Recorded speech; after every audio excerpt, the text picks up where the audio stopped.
మళ్ళీ ఇన్నాళ్ళకి అన్ని శక్తుల్ని మోహరింపజేసి అన్ని కుట్రలకి తెరదీసి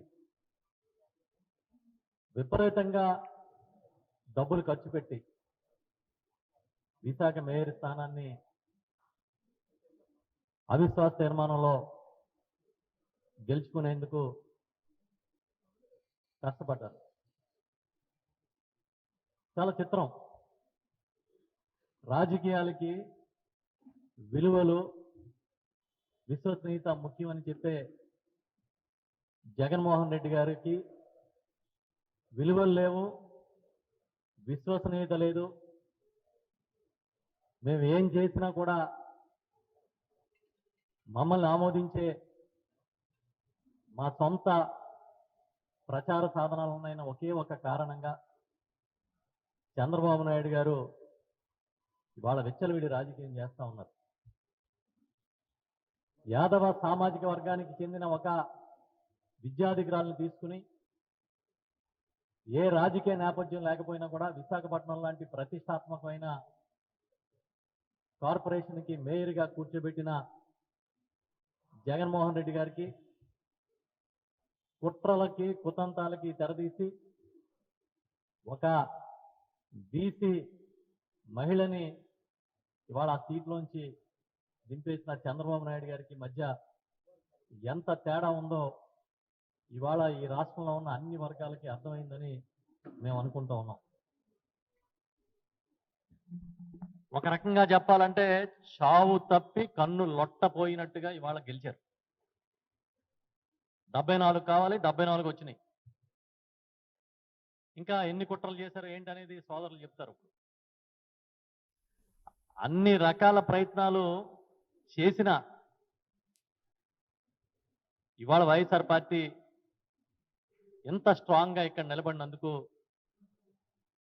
ఇది ఒక మెసేజ్ ఇచ్చామని చెప్పి మేము భావిస్తున్నాం. ఈ సందర్భంగా వైఎస్ఆర్ పార్టీ తరఫున గెలిచి ఎలాంటి ఒత్తిళ్ళు వచ్చినా తట్టుకుని యోధుల్లాగా నిలబడ్డ వైఎస్ఆర్ పార్టీ కార్పొరేటర్లందరికీ కూడా చేతులెత్తి నమస్కరిస్తున్నాం. ఎన్ని ఒత్తిళ్ళు మహిళా కార్పొరేటర్ల మీద, చిన్న చిన్న వ్యాపారాలు చేసుకుంటున్న వారి మీద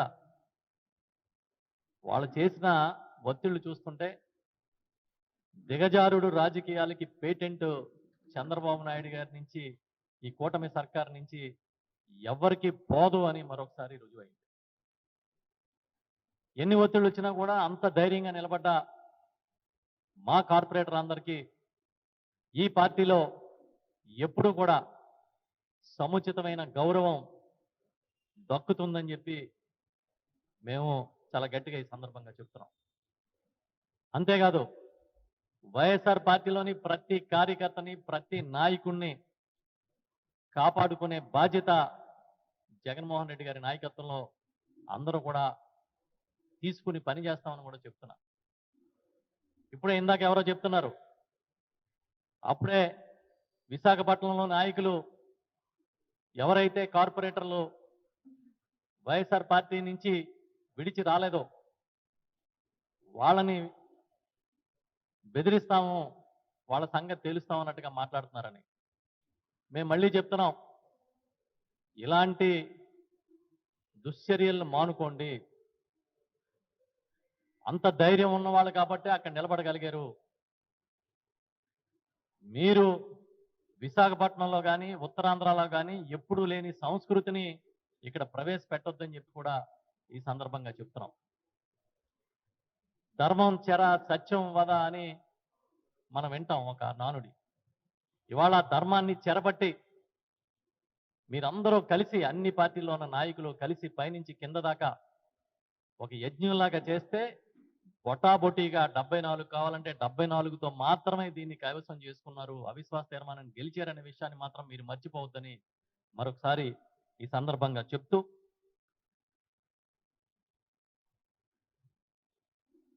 ఆ రోజుల్లో మున్సిపల్ ఎన్నికలు జరిగినప్పుడు జగన్మోహన్ రెడ్డి గారు ముఖ్యమంత్రిగా ఉన్నప్పుడు మెజారిటీ స్థానాలు గెలిచి 1, 2 మున్సిపాలిటీలు తెలుగుదేశం పార్టీకి మెజారిటీ వస్తే వాటిని కూడా కనుసైగతో గెలుచుకునే అవకాశం ఉన్న స్థానిక ఎమ్మెల్యేలకి నాయకులకి ఆ రోజు మా నాయకుడు జగన్మోహన్ రెడ్డి గారు చాలా స్పష్టమైన ఆదేశాలు ఇచ్చారు. ఎక్కడ ఎవరిని ప్రలోభ పెట్టొద్దు, ఎన్నికల ప్రక్రియని గౌరవించండి, 100% గెలిచాం, ఒకటో రెండో పోతే నష్టం లేదని చెప్పి ఒక మెసేజ్ ఇచ్చారు. అలాంటి జగన్మోహన్ రెడ్డి గారికి ఏం చేసినా సరే, ఎన్ని అడ్డదారులు తొక్కైనా సరే అధికారం అన్ని స్థాయిల్లో మన చేతిలో ఉండాలనే చంద్రబాబు నాయుడు గారికి ఉన్న తేడాని మరొకసారి రాష్ట్ర ప్రజలందరూ గమనించాలని నేను విజ్ఞప్తి చేస్తూ ఉన్నాను.